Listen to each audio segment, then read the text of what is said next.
Je suis Christiane Schmitt et je présente à ce salon du livre et du média chrétien de Dijon mon livre sur Marie de la Trinité, mystique du sacerdoce. Marie de la Trinité, Paul de Mulatier, est née au début de ce siècle et elle est morte en 1980 à 77 ans.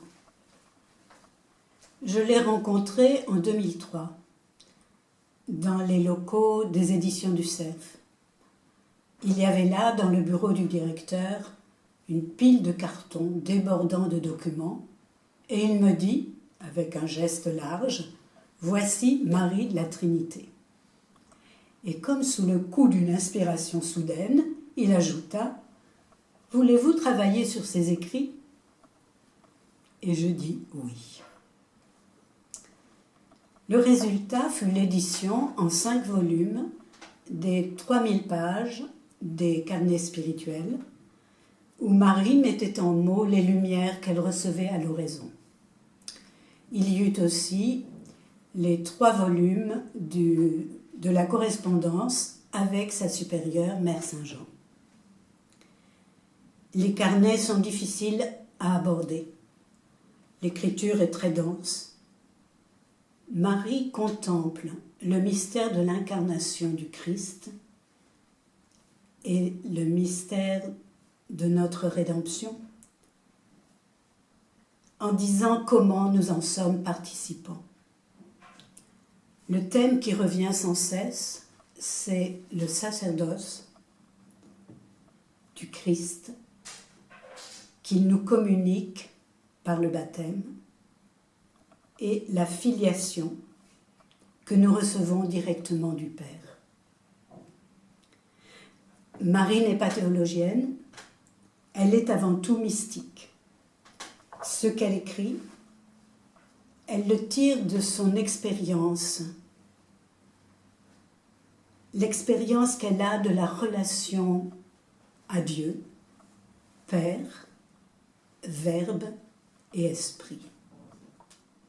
Au-delà de son écriture, à laquelle je fais de multiples références, j'ai voulu montrer la belle humanité d'une femme qui aime, qui souffre, qui s'émerveille, qui cherche la présence de Dieu et l'amitié profonde entre les êtres, pour que l'Église sur terre donne un peu à voir ce que sera le royaume du Père. Marie est une mystique. J'aime beaucoup ce mot, qui dit l'intensité de la relation à Dieu et aux autres, à tous les vivants.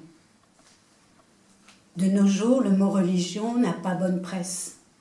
Il connote les abus, la violence, la rigidité, alors que le mystique évoque la quête de Dieu, la recherche de la vérité, par la médiation des Écritures et par la relation aux autres.